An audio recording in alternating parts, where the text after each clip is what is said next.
Kettlebell swing standards. The kettlebell starts on the floor. The athlete grabs the kettlebell with both hands and hinges so the kettlebell passes behind the heels with the wrists touching the thighs.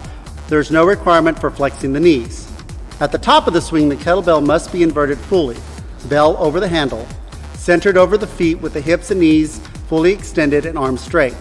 The rep is credited when the hips and knees and arms are extended fully. No rep. There is no rep for no full extension of the hips, knees, and or arms at the top of the swing.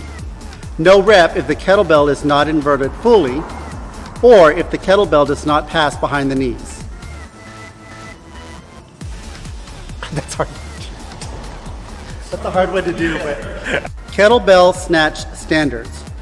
At the top, the kettlebell must come to a full lockout overhead with the hips, knees, and working arm fully extended with the kettlebell directly over the middle of the body. The kettlebell must turn over to rest on the back of the forearm and must be started from the ground. Athletes must alternate arms when completing the 12 reps. The free arm cannot touch any part of the body. The kettlebell must be controlled to the ground and set in an upright position before the athlete lets go of it. The rep is credited when the hips, knees, and arms are extended fully.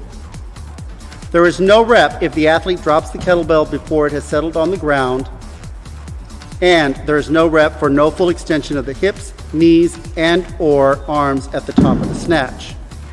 Also, no rep if the free arm touches the body.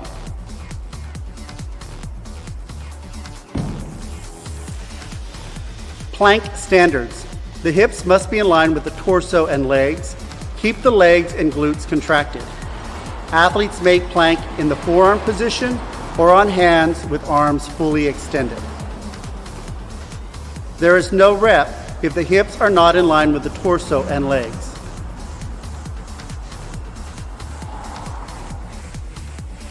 Ab mat sit-up standards. The athlete starts sitting on the ground with soles of both feet touching each other. The athlete lies back with arms above the head so the shoulders touch the ground. The rep is credited when the athlete's hands touch the toes or in front of the toes so the shoulders pass the hip crease.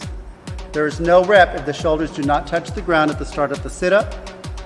No rep if hands do not touch or pass the toes or the shoulders do not pass the hip crease. Also, there is no rep if their partner is not engaged in a plank. Synchronized hand-release push-up standards. The push-up begins with the athletes in a plank position, arms fully extended. Athletes lower the chest and thighs to the ground and lift hands from the ground.